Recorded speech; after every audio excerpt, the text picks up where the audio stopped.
Hey Elizabeth, so I've been over the first page and I decided I'm going to record little snippets for you so I can explain some of the deeper things that I don't really have space for here, and this will just be faster than me like writing out notes, and then I'll actually give you this back at some point. So first thing, Heart of the Whispering Woods, where sunlight flickered through leafy canopies and shadows danced under the light of a blood red moon. I really like this line, but you may want to alter or add to it to actually establish the time of day in the setting that you've established here. I like this. War raged a cacophony of hooves. That's kind of like old English grammar. That might actually throw off some modern readers. Sorry, I know my camera isn't quite watching this the way I think it is here. I'll hold my phone sideways. So yeah, war raged a cacophony. That sort of grammar is kind of old school, and I like that. Some people, a modern reader, might actually read this and think that it was a spelling mistake or a grammar mistake. Like it was supposed to say war raged to a cacophony of who's, but this is actually legal, if you will. Almond, good name. My wife won't read books that have names she doesn't like, so I like that name. A spirited chestnut mare stood amid the chaos, her heart thrumming. That's a nice word. I like thrumming. I don't run into that often. Like the war drums resounding in the distance. So I have a potential issue with the war drums here, and I'll get to that at the end of this paragraph.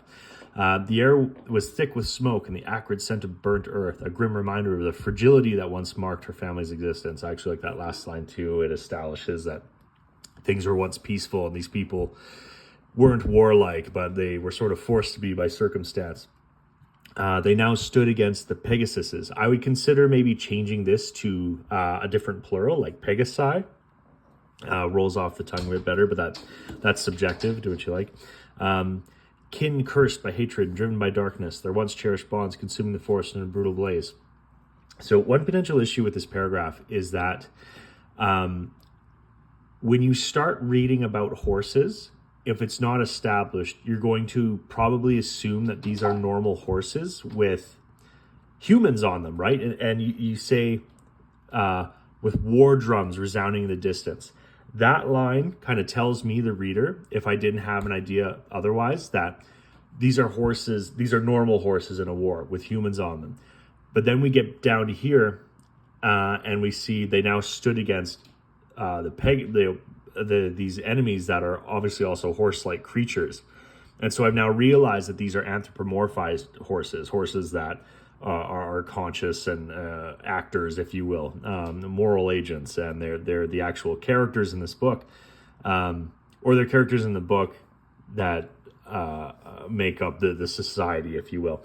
And so that makes me question the war drums resounding in the distance, because I don't know how horses can beat a drum.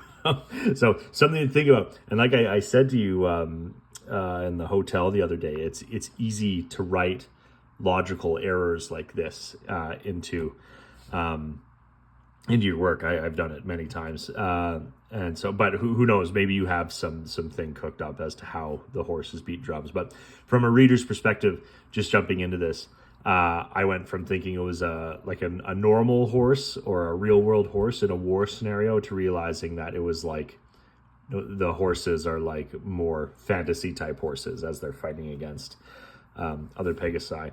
Or a reader might also actually think that there's maybe still humans involved.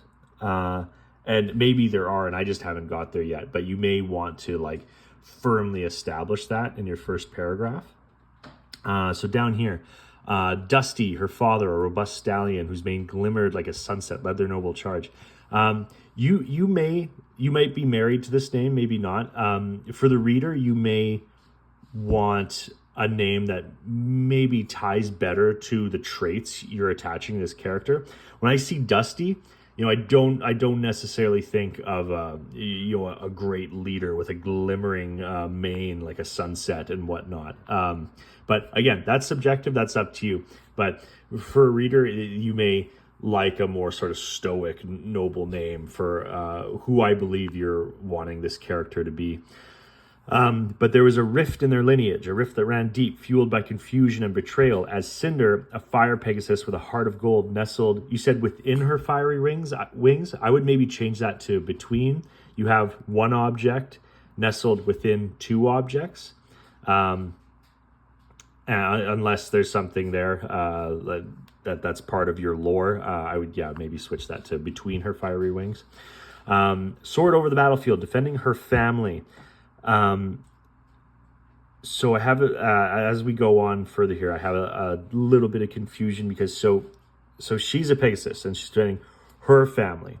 So you might want to establish how or why this Pegasus is family with, I guess, these like normal horses.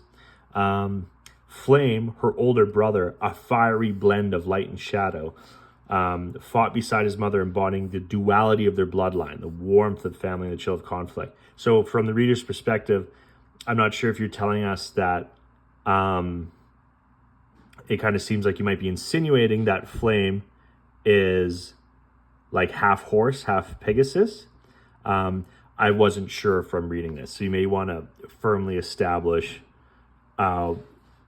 what Cinder's familial relations are, like exactly. And then you don't necessarily have to establish yet why she's fighting with them. That could be addressed later. But I think in this moment, I would clarify the exact nature of Cinder, Flame, and Flame's mother. Just so the reader knows, like, okay, are they just like a blend of light and shadow internally? But you said they're family as well, so I would clear that up for the reader so it's like crystal clear going forward. And then ignore my notes here. I was like thinking maybe warmth and chill could be changed to descriptors that may be more closely attuned to light and shadow, just for the sort of fluidity of reading. But I changed my mind. I was like, no, that's not necessary. This is a good line. I think I would just keep it the way it is. So yeah, even as an editor, I can second guess myself. So really good first page. I'm gonna leave this for there because I gotta get back to working on stuff in my house. But I will jump into the second page maybe sometime tonight. Okay, I'll talk to you later.